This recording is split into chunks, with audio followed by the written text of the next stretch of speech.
Hello again, YouTube. As it turns out, making that last video was actually kinda fun. So here I am again with a new deck. Today's deck was not based off of a VTuber, but I will almost certainly do that again. Like, pretty much certainly. Instead, today the deck is based off of Ender Lilies, a cool Metroidvania game where you follow Lily, this girl, as you run through the post-apocalypse of this medieval world and learn lore and fight really scary stuff, and then make friends with these cool folks after getting beat to death by them over and over and over again. I highly recommend playing the game, and fair warning, there may be spoilers for this game within the deck I made. You know, characters using lore bits as flavor text and the like. And speaking of recommendations, I recommend you go down into the description, click on that Google Docs link, and look at the artist links. While the Ina video was a huge variance of different artists, you will notice a lot of these link to the game and the game studio, as I used a lot of the in-game art for my cards.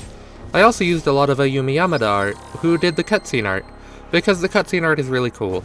That said, there is also some independent artists I used art from, and I think you should check them out. But, moving back into the video, as last time, this video is going to be two main segments, each of which having two subsections. Section 1 is going to be me showing off the deck, and yapping for a pretty long amount of time. Section 1 of Section 1 is a broad overview, talking about the broad ideas of the deck and showing a couple cards that show off those ideas. Then, Section 2 of Section 1 is the part where I talk very briefly on every single card in the deck, which takes a while, but I'll put chapters so you can skip the in-depth overview if you want, though it might make it harder to understand the deck's nuclear warheads. After that is Section 2. Section 2 is the playtest showcase, where I grab some people to play Magic with me and tell you guys how the games went. Section 1 of Section 2 is a duel, or a one-on-one fight to get an initial view of how it plays. Then, Section 2 of Section 2 is a 4-person pod, where it gets a little bit more chaotic, and in the case of this video, we see the decks kinda pop off like crazy. So, when building the Ender Lilies deck, I of course made the commander Lily, because that just makes sense. Then of course, the creatures of the deck are based around the spirits you can collect throughout the game. However, I also wanted just a bunch of fellows from around, because there's a lot of different spirits you can collect, and this led to me making a mono-white Knights Angels deck that makes at least 2 tokens. So you know, only the most kind and respectful deck flavor. And also, if you want to see what the original cards were, you know, like the official ones, just check out the second half of Section 1, because that's the part where I'm actually going to show off the original cards kind of alongside the proxy cards that I made. Getting into it though, unlike last time, the commander is in fact in on the gimmicks. For starters, they are in fact a knight. Secondly, they give all the other knights you control flying while it's your turn, because a lot of creatures in this deck have flying, because you know, angels. And lastly, when she transforms into this not at all ominous form, she buffs your creatures, and also right before transforming back, she gets to just blast a dude for fun. Also, on entering, and I'm pretty sure on transforming, she also makes a knight token. As far as playing the deck goes, one of the biggest focuses is token creatures, and filling your board with an impenetrable wall of friends who are not at all threatening. We have creatures like Fallen Sentinel and Guardian Silva, who make creature tokens if we gain health, creatures like Hidden Test Subject, who give some tokens on entrance, and many, many other token sources. And, if you're someone who hates seeing 1/1 on the bottom right of your tokens, don't worry. I have plenty of things in this deck that make it so that the tokens are more threatening. Most bluntly is Phaeton's Hopeless Desperation, a card that effectively makes it so that tokens, instead of being whatever they were supposed to be, instead turn out as 4/4 White Angels with Flying and Vigilance. But then, on top of that, we also have some buffs, like Morale of the White Priestess, who makes your commander, Lily in this case, give all your tokens +2/+2, making those creatures even scarier. With a deck like this, buffs are pretty valuable, but not just in numbers. We also have cards like Muriel the Beloved, who gives all permanents you control indestructible, and Purifying Conviction, who gives creatures double strike and lifelink. Also, no, I did not go out of my way to find an image that is both Ina and Ender Lilies fan art at the same time. This one just showed up, and it's really cool, so I used it. This is also the part where I remind you to go check out the artists again. Also in this deck, I actually remembered to add tutors, as being able to find the cards that you want in your deck can actually prove quite valuable. Some of the best, at least in my opinion, are Eldred's Sacrifice and Eldred's Planning, but there are more, like the two cards I gave really long names. Specifically, Memory of the King of Land's End's Folly, and Memory of the King of the First Age's Incursion, both of which letting you pull a card for a decent chunk of mana. But with the ramp in this deck, that shouldn't be a problem. I of course have Aura's Ring and Manisa's Ring, making my spells cheaper, but also Blightwreath's Blade, that can effectively double your basic land's mana output, and is also going to mess me up every time I say it, because it's a tongue twister to me apparently. But I think that works for the broad ideas for the deck, so up next I'm going to show off each card one at a time, keeping them in the sections that Architect told me they fit in. It put one card in stacks, and I will be 100% with you.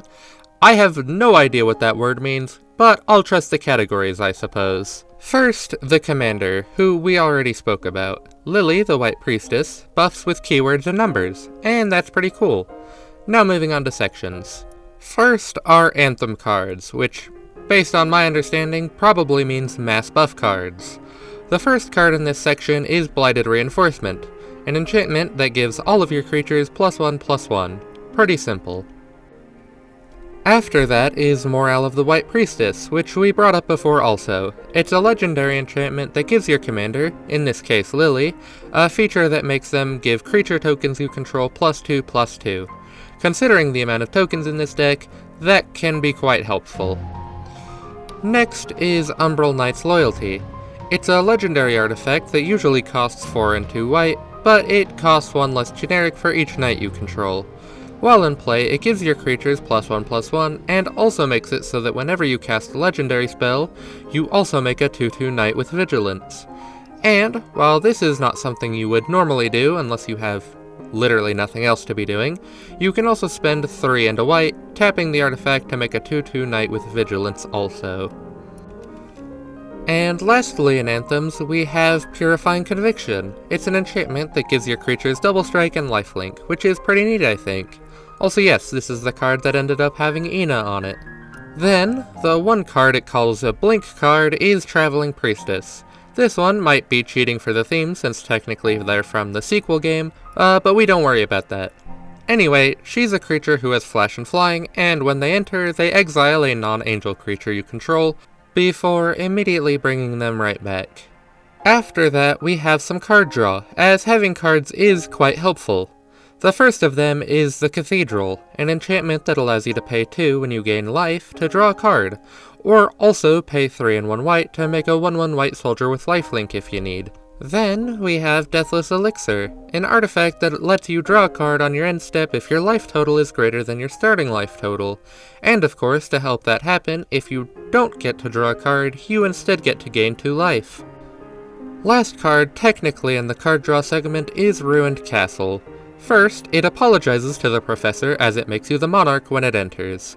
That is the only reason it's in card draw, I think, but it might belong more in the token area, as it also makes it so that at the beginning of your upkeep, you create a 1/1 white spirit token with flying. Unless you're the Monarch, and if you are, you get to make a 4/4 white angel with flying instead. Now, you might have seen this coming given some of the past entries, but then we have the life gain section, starting with Perseverance of the Guardians. This enchantment makes it so your opponent's creatures enter tapped, and you also gain life whenever they play those creatures. Then we have Chief Guardian. She makes it so that whenever you have an angel enter the battlefield, you get 4 life, and when an angel dies, you also get to add a 1/1 white spirit creature token. After her, we have Knight Captain Julius. He's a 2/2 knight with first strike, but also makes it so when you gain life, you get an extra life. You can also spend 1 and 1 white to give him +1/+1 until end of turn, in case you want to slap somebody really hard in the face. Moving back to non-living things, we have the Catacombs, an artifact that makes you gain life when you cast a spell for each spell you've cast this turn. And for fun, you can also spend 50 life to blast any creature or player for 50 damage. And lastly, we have White Ender Lily, an instant that when played allows you to double a target player's life total. but because it's kinda silly I guess, when cast, instead of going to your graveyard, it instead is shuffled back into its owner's library. Next we have some protection to keep our stuff safe from the others.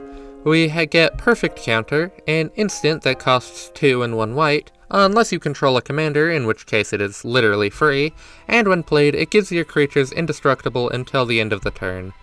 We also have Land's Edge, making your opponents have to pay 2 for each creature they want to punch you in the head with, which is a funny picture in my head I think. Then we have a creature again, Headless Defender. He has First Strike and gives other knights you control +1/+1 and indestructible. Pretty cool behavior from him, not gonna lie. After that, we have Executioner's Gloves, an equipment that gives the creature its staple 2 +2/+2 and gives it protection from red and white. Also, because it's mean, when the creature it's equipped to hits a player, that player also loses an amount of life equal to the amount of cards in their hand, and you gain life equal to the amount of cards in your hand. Then, again making people pay the slap tax, we have Western Merchant. This creature makes it so that when they are untapped, creatures can't attack you or your planeswalkers unless their controller pays 1 for each of the creatures attacking you. And if that wasn't enough, they also make it so that when they attack, creatures can't block unless their controller pays 1 for each of those creatures.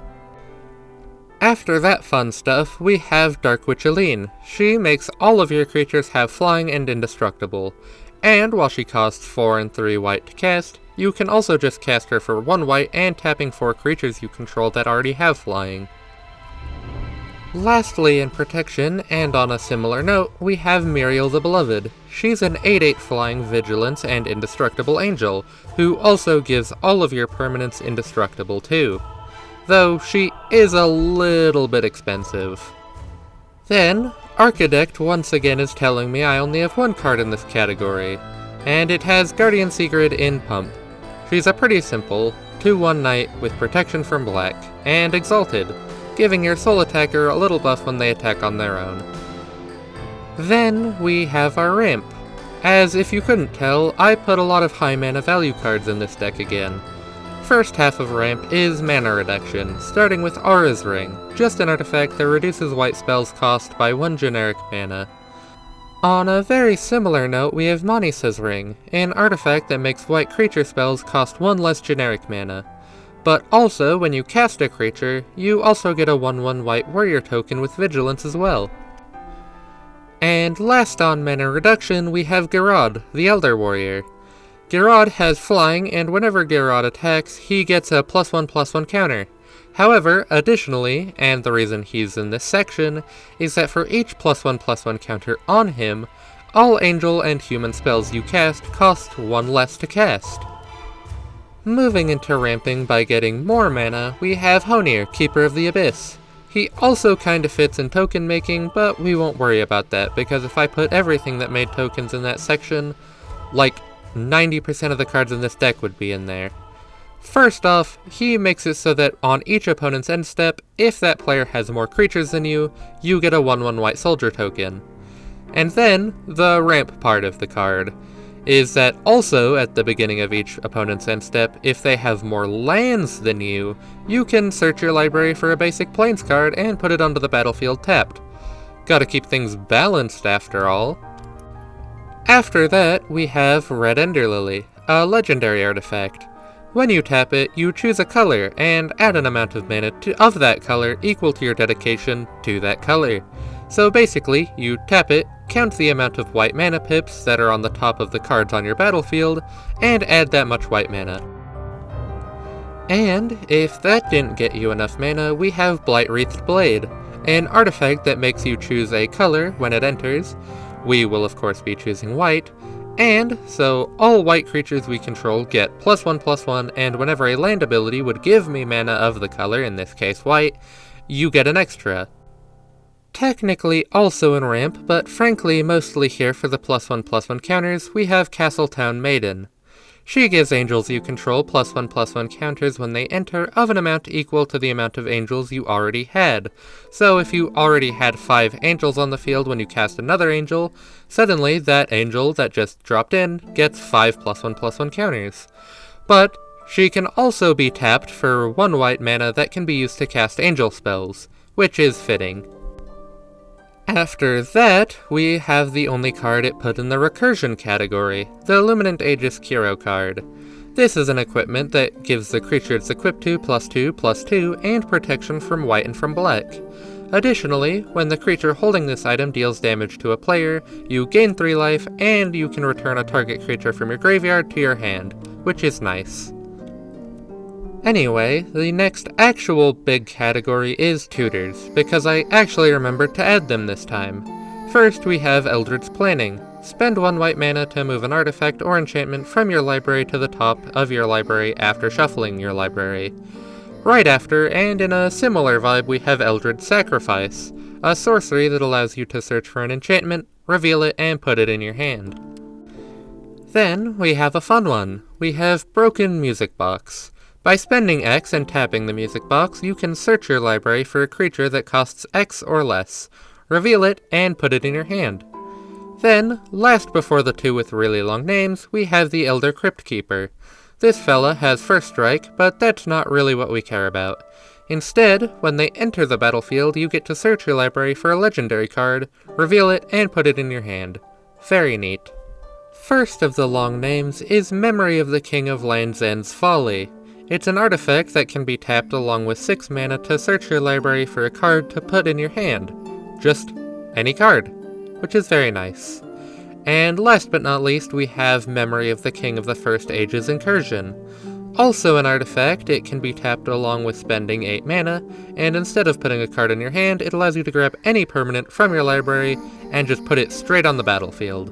After those, we have the one card in stacks, Olv the Mad Knight. He's a 3/2 first strike soldier that makes it so that creatures in non-basic lanes your opponents control enter tapped. Just kinda mean. And then after that is the last category we have before the token category. We have some removal. First in removal is the Cracked Familiar Stone, an instant that counters a target spell unless its controller pays 1. After that is Purify. This is a sorcery that just destroys all non-white creatures. So in a mono-white deck, that's pretty good. Then we have Beyond Land's End, an instant that lets you exile a target creature, but also lets the creature's controller get a land from their library to play tapped. And then last in removal we have Blighted Decay. It's an instant that allows you to exile a target artifact or enchantment, or 2 if you cast it on your own turn. Then, of course, last section before the brief on lands, we have our token makers. Starting off, we can look at Stand with the Priestess of the Wind, a sorcery that costs 2 white and X. For each mana put into X, you can make a 2/2 white soldier creature with vigilance. But additionally, if you spend 10 or more mana, you also add an amount equal to X of 4/4 white angel creatures with flying and vigilance. So you know, a pretty diabolical drop when you have a lot of mana. Next, Phaeton's Work. This is an enchantment where at the beginning of each opponent's end step, if you did not lose life this turn, it gains a quest counter.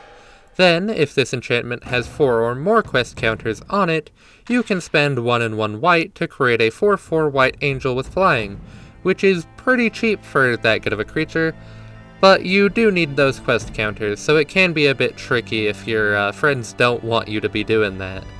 Next is Release Phaeton's Subjects, a sorcery that costs 3 white and 2 X that allows you to make an amount of 4/4 white angel creatures with flying equal to X. So spend 3 W and 4, and congrats, you get 2 new angels. After that, we have the cool lady, Guardian Silva. She is a 3/3 flying angel, and at the beginning of each end step, if you gained 5 or more life on that turn, she makes a 4/4 white angel with flying and vigilance. You can also spend 3 and 3 white to give her +2/+2 and lifelink, making for an easier trigger of the token making ability. In a very similar vein, we have Arriving Sentinels, an enchantment that makes it so that at the end of each end step, if you gained 4 or more life on that turn, it makes a 4/4 angel with flying. Then, after those, we have Knight Captain's Lance, an equipment that gives first strike and also makes it so that whenever the creature it has attacks, it creates a 4/4 white angel with flying. Next up is our first of 3 planeswalkers, whose name I am being told is pronounced Freysha, White Priestess of the Fount. She starts with 4 loyalty counters, and her abilities are as follows. Her first ability is a +2 ability that gives your flying creatures +1/+1 until end of turn, which is pretty neat. Then there's a -3 ability that creates a 4/4 White Angel with flying and vigilance. And lastly, a -6 ability that, when triggered, gives you an emblem that makes it so that as long as you control a creature, damage that would reduce your life total to less than 1 reduces it to 1 instead. Meaning, as long as you have a dude, you will not die from usual damage. After her, we have Hidden Test Subject, a creature that, on entering the battlefield, makes 2 1/1 Phyrexian Mites with Toxic 1 that cannot block. Then, the final card with Faden in the name, Faden's Hopeless Desperation. This is the card that makes it so that whenever a creature token would be made under your control, that many 4/4 White Angel creature tokens with flying and vigilance are made instead. Next is Rally for Land's End. This sorcery can be cast to make 5 1/1 white human creature tokens. However, it can also be cast from the graveyard for a bit more mana to make 10 of those tokens instead. Our next planeswalker is Nymphilia, Priestess of the Dawn. She starts with 4 loyalty and also has 3 abilities. First is a +1 that creates 3 1/1 white soldier creature tokens. Then, a -3 that destroys all creatures with power 4 or greater, which is a bit of an escalation. But then lastly, and the reason she is never going to be able to survive longer than like a round, is because she has a -7 ability that, when triggered, makes an emblem. This emblem gives all creatures you control +2/+2 in flying. Also, spoiler alert, yes, all 3 planeswalkers in this deck give an emblem. And the one we have not mentioned might be the rudest. But anyway, after her we have Sentinel Storm. This sorcery, when cast, is copied for each time you've cast your commander from the command zone this game. And the spell itself, well, it makes a 4/4 White Angel with flying. Then, right to that last planeswalker, we have Lily, Priestess of the End. She also starts with 4 loyalty counters and has 3 abilities. First, a +1 ability that makes a 1/1 white soldier creature token. Second, another +1 ability, this one giving a target creature +3/+3 in flying until end of turn. And lastly, a -8 ability that, of course, makes an emblem. This emblem gives artifacts, creatures, enchantments, and lands you control indestructible. So you know, the ultimate immortal army. After her, however, we have another card very similar to Sylva and Arriving Sentinels. We have Fallen Sentinel, a 4/5 flyer with lifelink, and at the beginning of your each end step, if you gained 4 or more life that turn, you get to make a 4/4 angel with flying and vigilance. After that, we have Spirits from the Flesh, a sorcery that, when cast, allows you to tap any number of untapped creatures you control, and put a 4/4 white angel creature with flying onto the battlefield for each creature you tapped with this spell. Then, last in the tokens club, we have Incompetent Sinner, the hardest creature to see, and a 4/4 angel with flying.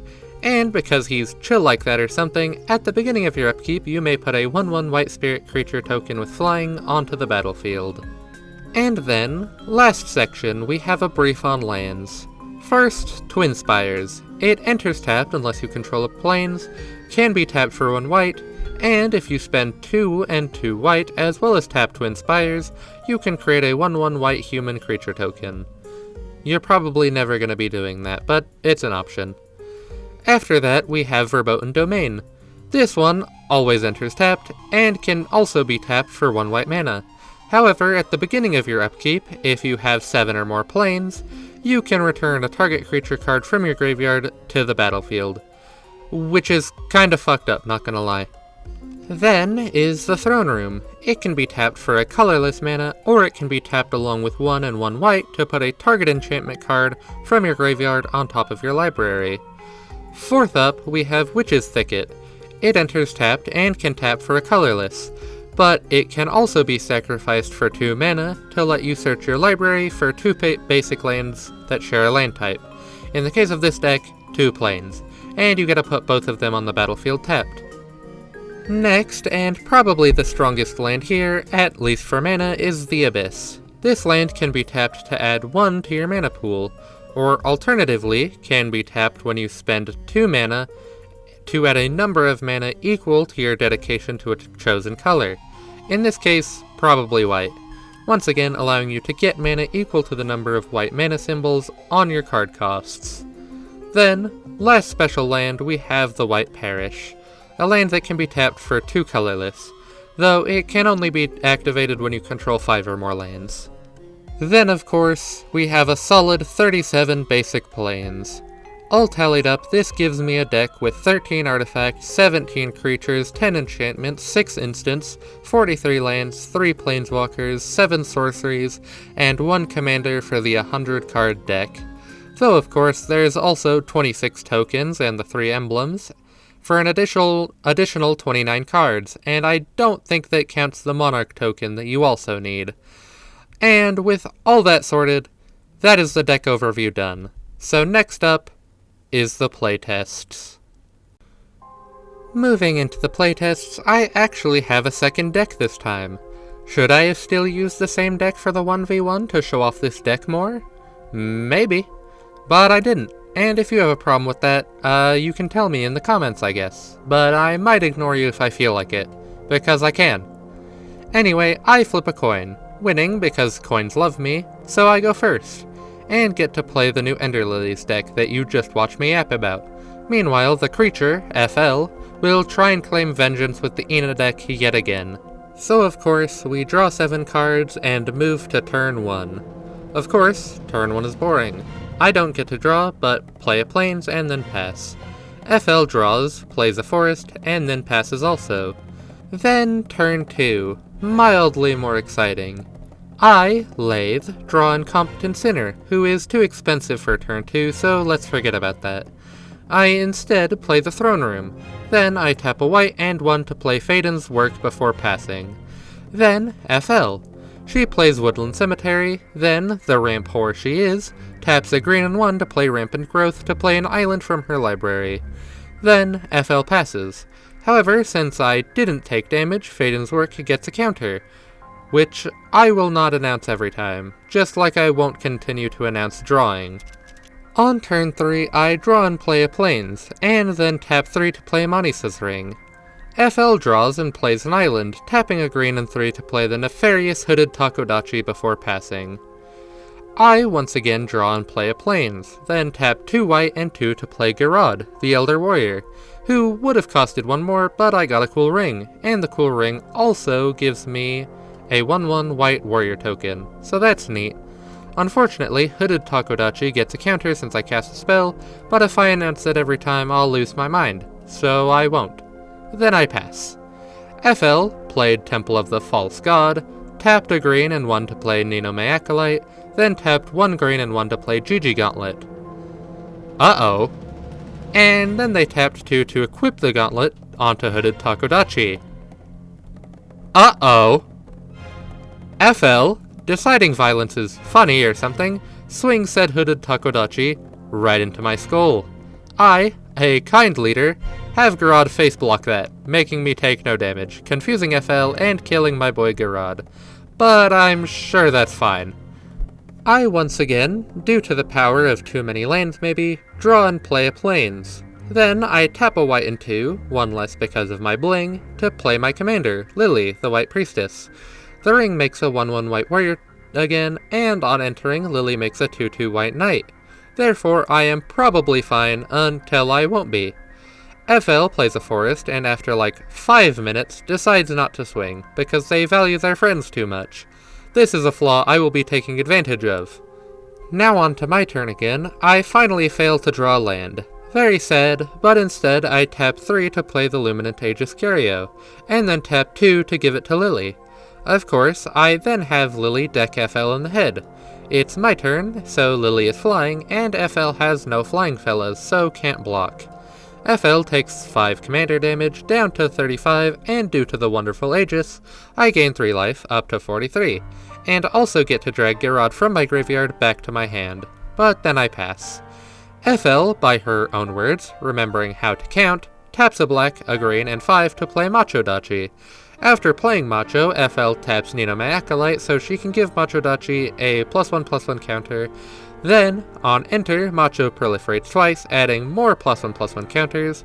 FL then has the Hooded Takodachi try and deck me in the skull again.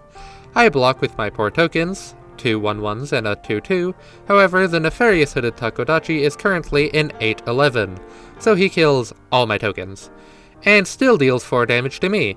And of course, the Taco gets 4 +1/+1 counters from this due to their cool gloves.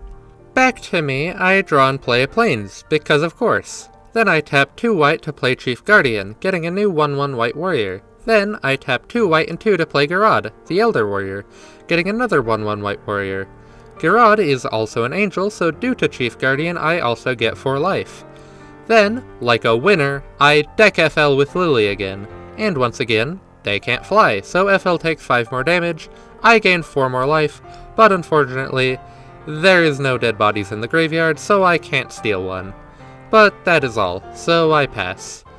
FL, continuing her run, moves the 13 +1/+1 counters on Hooded Takodachi to Machodachi. Then tapping 1 black, 1 green, 1 blue, and 4, she plays her commander. This gives Hooded Taco a counter. She taps Ninomae Acolyte to give Ina Commander a +1/+1 counter. Then, Macho decides to throw down. As Macho goes on the attack, they proliferate twice, giving themselves, Hooded Taco, and Commander Ina 2 more +1/+1 counters. I deciding there is no point in blocking, get decked in the head for 26 damage, down to 20 health. Back to me, I find God. And by God, I of course mean the horrible place below everything. The Abyss. Of course, this is going straight on the battlefield. After that, I tap 2 white and 2 to play Ruined Castle, becoming the Monarch in the process. Then, I tap 2 to tap the Abyss, adding 8 white mana to the mana pool. I use 2 of that white mana to trigger Faden's Work, making a 4/4 white angel token with Vigilance. Then, the other 6 mana is used to exile Lily and return her to the battlefield transformed. This Lily is a Saga creature and adds a +1/+1 counter to all of my creatures. I, however, decide not to attack yet, because I am kind, and definitely not out of fear of Machodachi.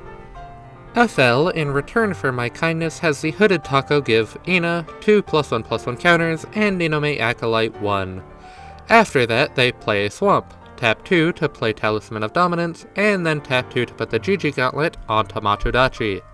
Then, of course, it's time for me to get slugged in the head again. Machodachi charges, and Commander Ina too, I suppose, but Machodachi proliferates twice again, giving all of FL's creatures 2 more +1/+1s. I, knowing that is very dangerous, block Commander Ina with my Angel token, and the token dies, due to the currently 14/14 Ina.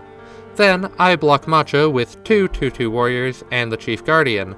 Between them all, that is a total stat line of 6/9, which, while yes, is very nice, does not quite beat Macho, and they all die, and I take the remaining 19 damage, down to 5 HP. That said, the Chief Guardian did see that Angel get cooked like KFC, so they make a 1/1 White Spirit, so that's nice. Oh, and FL stole my crown, and is now the Monarch. FL states they're surprised that I'm still alive, but passes. Moving into turn 9, I need to lock in very fast, because I have a slight headache. First, I make a 1/1 White Spirit token, and add a lore counter to Lily, adding another +1/+1 to all of my creatures. I play a Plains, and then tap 2 to place my Aegis on Garad. I then proceed to attack FL with Garad, Lily, and a 2/2 Spirit, and since FL has no flyers that aren't tapped, she takes a total of 16 damage down to 14. And of course, since Garad had the Aegis, I gain 3 life, and return the Chief Guardian to my hand. I also steal my crown back, becoming the Monarch. I also 100% forgot to say what that does. The answer is more cards. But anyway, I instantly tap 2 white to play Chief Guardian again. Then I tap 2 and the Abyss to add 7 white mana to my mana pool. With this, 6 mana is shoved into Faden's Work to make 3 4/4 white angel creature tokens. For each angel that enters, I get 4 life, adding a total of 12 life to get me up to 20 again. Then I use 1 white to play Beyond Land's End on Machodachi, sending him into retirement. Though I did have to pay an extra since he had ward, and FL gets to search and play a tapped island, but it is what it is. FL, mad I let her worker live a happy life, taps 2 black, 2 green, and 1 to play Flare, strongest Takodachi as a threat, even tapping Ninomae Acolyte to give her a +1/+1 counter. FL then taps a blue to play Shimmering Wings on Flare, then tapped a blue to return Shimmering Wings to her hand, then tapped a blue to play it on Flare. FL then, after thinking for a bit, says something along the lines of, well, I went from I can't possibly lose this to so fucked so fast, so I might as well swing crazy then. And as promised, FL then swings at me with Ina, Hooded Taco, and Flare. I block Ina with a 2/2 Spirit token, and then say I can live regardless of further blocking, so I just tank the rest of the damage. 8 from Hooded down to 12 life, and 7 from Flare down to 5. Also letting FL be the Monarch for a little longer as they get the crown again. Finally, turn 10. First, I get a new 1/1 White Spirit. Then I add a lore counter to Lily. With this, she blasts the nefarious Hooded Takodachi out of reality, and then Lily untransforms, adding a new 2/2 White Knight creature to the field. Then, I tap 3 white and 3 to play Muriel the Beloved. Muriel is an angel, so I gain 4 life. Next, I tap 2 in the Abyss to add 11 white mana to the mana pool. I then spend 10 of that mana to trigger Phaeton's Work 5 times, adding 4/4/4 angels to the field. Nope. 5 4/4 angels to the field, because that's how math works. Due to those 5 angels entering, I also gain 20 life, up to 29 because dying is for plebs. To finish this off, the smackdown. I attack FL with 3 4/4 angels, the Chief Guardian, Lily, and 2/2 Spirit. FL has no untapped creatures, so takes 18 damage down to -4 and getting up to a slim 20 commander damage, dying from the former. And so I win. FL cannot defeat me in the 1v1. Let's go. But now, I just need to win the 4-person pod this time, and I'll be a real winner. Speaking of the 4-person pod, let's see what happened there. Once again, it's me, FL, TA, and VK. And of course, once again, the dice hates me much more than the coin, and has TA go first. We decide that FL and VK get to play the Ender Lilies deck, while me and TA will play the Ina deck. TA draws, it's chill. VK draws, gets almost all lands and mulligans once, keeping the second hand. I Lathe, also mulligan due to 5 out of 7 of my cards being lands, and I take my second hand instead. And FL draws, also apparently almost all lands, but says, and I quote, "Fuck it, we ball," and keeps the hand. Turn 1 is predictable. TA plays a forest and passes, VK plays a plains and passes, I, deciding to be the ramp whore this time, play an island, tap it to play Soul Ring, and then tap that to play Arcane Signet. Then I pass. And finally, FL plays a plains and passes. On turn 2, very slightly more happens. TA plays a island and passes, VK plays a plains and passes, I play a swamp, tap a green and 2 to play Budding Takodachi, and then pass, and FL plays a plains, taps 2 to play Aura's Ring, and then passes. Then, turn 3. Also suspiciously chill. TA plays Woodland Cemetery and passes, VK plays the Throne Room and then taps a white and 2 to play Ulv, the Mad Knight. Very rude.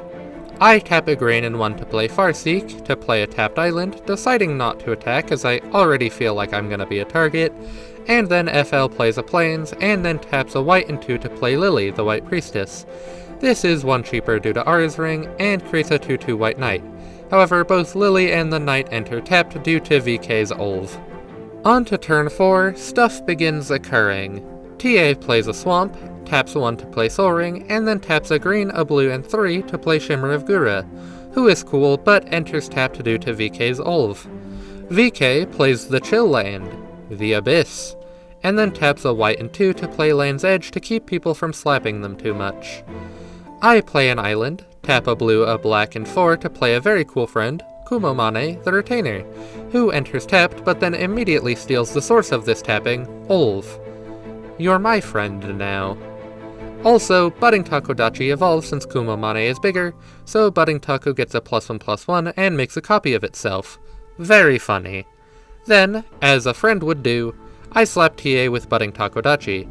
TA has no untapped blockers and takes 3 damage, down to 37, and then I pass. FL plays a Plains, taps 2 white and 1 to play Freysia, White Priestess of the Fount. FL immediately uses Freyshia's +2 ability, giving both Lily and the Knight token +1/+1 until end of turn, and getting her loyalty counters up to 6. However, they decide not to attack, saying they're keeping blockers available and pass. Back to TA, she plays a Forest and then taps a black, a green, and 2 to play Binding the Old Gods. FL, in response, asks TA very nicely not to blast Freysia away, and in return promises not to attack them until someone else dies, which TA says is chill. So, TA uses lore 1 of Binding the Old Gods to blast VK's Olv, who was my friend. Apparently the tap thing was annoying. TA then swings at VK with Shimmer of Gura, paying 2 to get past Land's End. VK has no blockers, so takes 4 damage, down to 36. And since Shimmer of Gura dealt combat damage to a player, and had no +1/+1 counters, she gains a +1/+1 counter, and then TA passes. VK on her turn taps a white and 3 to play Lily, the White Priestess. As they enter, Lily makes a 2/2 White Knight, and then VK passes. I am slightly less chill, playing a Swamp, tapping 2 to play Talisman of Dominance, and then smack FL's Freysia with Kumamane the Retainer, making it lose 3 loyalty counters as FL has no flyers. Then I pass. FL plays White Parish, taps 2 white and 1 to play Ruined Castle, and becomes the Monarch. FL once again uses Freysia's +2 ability, getting up to 5, but does not attack, since they want their blockers open, so the effect of the +2 ability doesn't actually really do anything. So then she passes. Back up to TA, she adds a lore counter to Binding the Old Gods and gets to play a Forest from her library. Then she plays a Swamp and taps 2 green and 2 to play Amelia, Time Thief. Of course, they then attack me with Shimmer of Gura. I choose not to block as my budding Takodachis are chill, and I take 5 damage, down to 35. Shimmering Gura triggers, and since they already have a +1/+1 counter, TA gets to draw a card, and then passes. VK then gets to work, tapping 1 white and 3 to play Honir, Keeper of the Abyss. She also slaps FL with a 2/2 Knight. It is her turn, so it has flying. FL has no flyers, so FL takes 2 damage, down to 38. VK hit FL, so becomes the Monarch before passing. That may not seem like a lot, but trust me, it is. On my turn, I tap a green and 4 to play Takardachi, who I soulbind to Kumamane. The copy of Budding Taco evolves and makes a copy of itself. Then, I swing at FL's Freysia again, with the OG Taco copy token, and swing at VK with Kumamane. FL blocks the Taco token with her Knight, losing her Knight, and I get to spend 2 to be able to swing on VK. And VK, who has no blockers since Kumamane flies, takes 3 damage, down to 33. And due to this, I get to be the Monarch now. Then I pass. Now this lets me draw a card since I'm the Monarch, but it is much better for VK. See, VK's Honir notices that I have more creatures than VK, so he produces a 1/1 white soldier. But also, Honir notices that I have more lands than VK too, so he also lets her search for a Plains, which she gets to play tapped. Interesting. FL plays a Plains, and then taps 2 white and 4 to exile and transform her commander, Lily. Lily gets her initial lore counter and gives all her creatures +1/+1. Next, she uses Freysia's +2 ability up to 7 loyalty counters. FL then does not attack as her creatures can't yet. And of course, FL passes, prompting VK's Honir to notice that FL has more lands than VK, so VK gets to play another Plains from her library. Back to the top with TA on turn 7. TA plays Temple of the False God, then taps 1 green and 1 to play Ninomae Ina'nis. This causes my Kumamane and Takardachi to get a +1/+1 counter each, so I think that's pretty neat. After that, TA taps a green and uses the leftover mana from Temple of the False God to activate Amelia, making a token copy of Ninomae Ina'nis. Then, she taps 2 green and 3 to play Takodachi Goliath. And of course, TA passes turn. You get it, VK gets a 1/1 white soldier and a Plains. Next, VK. VK draws and plays a Plains. Then VK taps 2 white and 2 to play Ruined Castle, becoming the Monarch. Then she taps 2 and the Abyss to get 5 white mana. She uses 4 of the floating white mana to cast Umbral Knight's Loyalty, which is 2 cheaper due to her having 2 knights currently. Then, like a menace, VK passes. But in response to declaring her end step, she uses 1 white to play Eldritch Planning to search her library for Blight-Wreathed Blade, revealing it and putting it on top of her library. She then draws it, since she's the Monarch, getting the blade. On to my turn, I tap 2 black and 1 green and 1 to play Tokodachi Liege. Then I attacked FL's Freysha with my retainer, and FL blocks with her spirit token, losing said spirit in the process. I then pass, trying not to draw too much attention, and of course VK makes a 1-1 soldier. Moving to FL, her Ruined Castle makes a 1-1 flying spirit, and then she adds a lore counter to Lily, adding a 1-1 to all of her creatures and giving them flying. Then she plays Verboten Domain and uses Freysha's -6 ability to make her emblem, going down to 1 loyalty, and FL now cannot die if she has creatures on the field, which we definitely do not forget. After that, FL taps 2 white and 2 to play Faden's Hopeless Desperation. And lastly, FL attacks me with a 2-2 Spirit and currently 7-7 Blighted Lord Lily. Since I have no untapped flyers, I take 9 damage down to 26. Then FL passes. Back to TA again, she adds the final lore counter to Binding the Old Gods, giving all her creatures Death Touch until end of turn. Next, she begins the exploit. See, last episode I mentioned in passing about an infinite mana bug in the Ina deck. If you didn't know, well, here it is.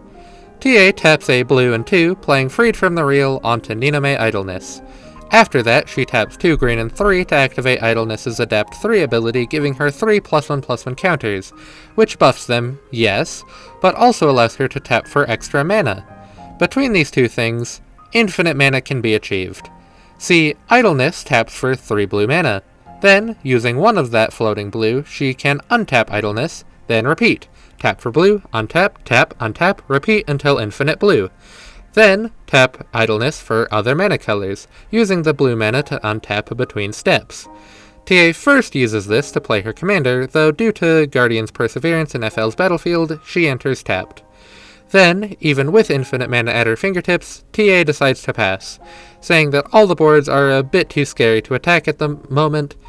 But, that said, VK does manage to pull an extra plane since TA has more lanes than her. Then, moving to VK, she gets a 4-4 White Angel from the Ruined Castle as she is still the Monarch, and then she plays Verboten Domain. Then she taps 2 and the Abyss to get 7 floating white mana. 6 of this mana is used to play Blight-Wreathed Blade, and of course, chooses white as her color. This gives all her white creatures +1/+1, and also it gives her lands the ability to give an extra white mana every time she gets white mana from them. First, she taps 3 planes to play Rally for Land's End, creating 5 1/1 white human tokens, though, once again, they enter tapped due to FL's Guardian's Perseverance. Next, she taps 2 planes and uses the floating white mana she still has to exile and transform Lily. And with her initial lore counter, all her creatures get +1/+1 counters. Then, finishing off, she has Honir attack me, along with the Knight and 3 soldier tokens. I have no flyers, so can't block, taking 23 damage down to a whole 3 health. Then VK passes and draws. My turn is substantially less impressive than the other two. I tap a black, a green, a blue, and 4, still using Arcane Signet for all my green mana, to play my commander.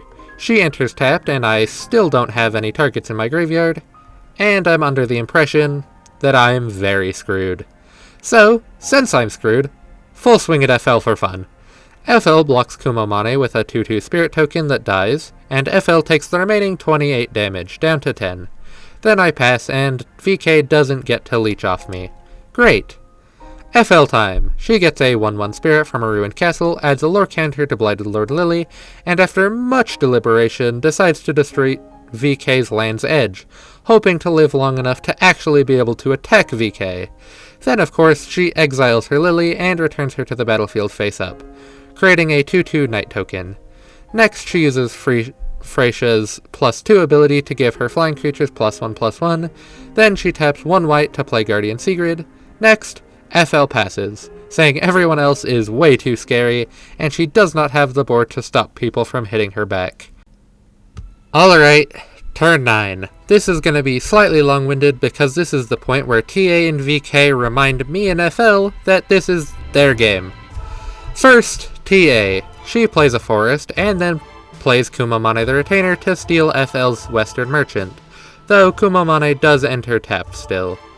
Next, she triggers Idleness's adaptability, giving her 3+1/+1 counters since she forgot to earlier, because yeah, she still has that infinite mana. After that, she attacks me with her Goliath, Amelia, Shimmering Gura, and both of her Idlenesses. I can't block, so take 21 damage, down to a whole -18, and die. So much for winning the 4-person pod. I died first. I think again, actually. Anyway, while I am removed from the game, some triggers occur. First, and less important, is all the Gura triggers. Since 5 creatures dealt combat damage to me, a player, 3 of them had +1/+1 counters, so TA draws 3 cards, which, fun fact, are the only cards in her hand right now. The other 2 creatures, Goliath and Amelia, did not have +1/+1 counters, so they each get 1. Then, Goliath also lets her draw a card, which is nice. TA, with this, untaps the OG Idleness to get her infinite mana back, then she plays Phoenix Ash Takanashi and then Ta Cube-Dachi, who gets a counter from Takanashi. But there was a special card that she got during her drawing earlier. In fact, a very special card. She drew Ad Nauseam, and is now playing it. This allows her to reveal a card from the top of her library, lose a life equal to its mana value, and then if she wants to, she can do that again. Unfortunately, for my writing self, TA does not care about losing life, so I will just list all the cards she revealed in order. It is a lot. TA drew and revealed Talisman of Curiosity, Ninomae Simulacrum, Swamp, Forest, Harmonize, Forest, Forest, Talisman of Resilience, Takardachi, Forest, Shimmering Wings, Swamp, Tainted Isle, Great Storm, Hinterland Harbor, Island, Swamp, Ghost Takodachi, Swamp, Forest, Swamp, Cursed Beast Takodachi, Island, Island, Forest, and finally Inspiring Call. And then, TA abuses her infinite mana. She plays Ghost Takodachi, moving a counter to it from Ash. She then plays a Cursed Beast Takodachi, getting a life from Ghost, and Beast gets a counter from Ash. She plays Ninomae Simulacrum, moving 1 that turns to 2 from a Cursed Beast +1/+1 counter from Ash to Simulacrum, and also gets a forest and another life.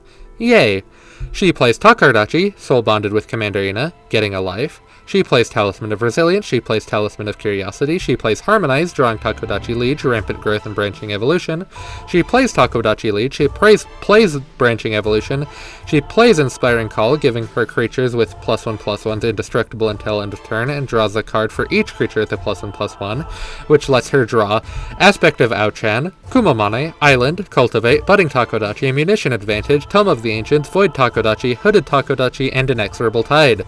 She then plays Hooded Takodachi, she plays Inexorable Tide, she plays Cultivate, playing 2 tapped islands. Also, I'm not talking about the +1/+1 counters right now, it is for a reason, more so than just laziness.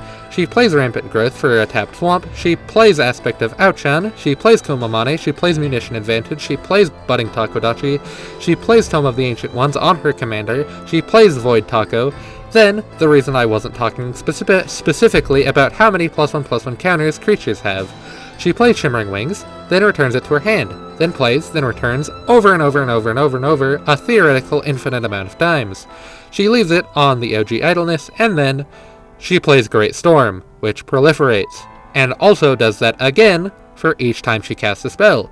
She has cast infinite spells this turn, so she proliferates an infinite number of times. All of the creatures she had with +1/+1s now have infinite +1/+1s. Unfortunately for her, most of them are tapped, and she already attacked, so that is where she passes. And VK also manages to get a VK manages to get a 1/1 soldier out of this too, because Honir is still on the field. And now, VK's turn. Since she is still the Monarch, she gets a 4/4 White Angel, then she gives Blighted Lord Lily a lore counter, giving all creatures VK controls +1/+1 counters, and flying. Next, she taps a Plains to play Beyond Land's End to exile TA's flying infinite mana Idleness, but allowing TA to play a forest tapped in return. Then she taps 2 planes to play Lily, Priestess of the End, the Planeswalker. She then taps 2 more planes to play Hidden Test Subject, which adds 2 Phyrexian Mites with Toxic to the field as well, also all tapped. After that, VK is still going, tapping 2 more planes to play Eldred Sacrifice, revealing and placing Purifying Conviction in her hand. Then she taps 2 as well as the Abyss for 9 white mana and uses 6 of that to play Purifying Conviction. This is the part where VK absolutely slams. VK attacks TA with 3 soldiers and 3 human tokens. VK attacks FL with 2 human tokens, a soldier token, an angel token, a knight token, Honir, and her commander Lily. TA blocks 3 soldier tokens with Commander Ina, Takodachi Goliath, and FL's Western Merchant. 2 soldier tokens die, and the other kills the Western Merchant. However, FL still takes 15 damage, down to -2, and dies. FL blocks Lily with a Spirit token, who dies. FL has no other blockers and takes 36 damage. And then we forgot about the emblem, saying that FL dies at 26 life. See, after the chaos of TA's Giga board fill, we kinda got lost, and FL totally forgot about her emblem. I offered to reset the board back to where we were and continue, but FL said it was fine. That while maybe she could have pulled something off, it would have just been a huge pain, so decides to retroactively scoop. So, a little broken, but VK wins. I think despite some issues with us being bad at Magic, this was a good game, as both the Ina deck and Lily deck had a good show of what happens when they manage to pop off.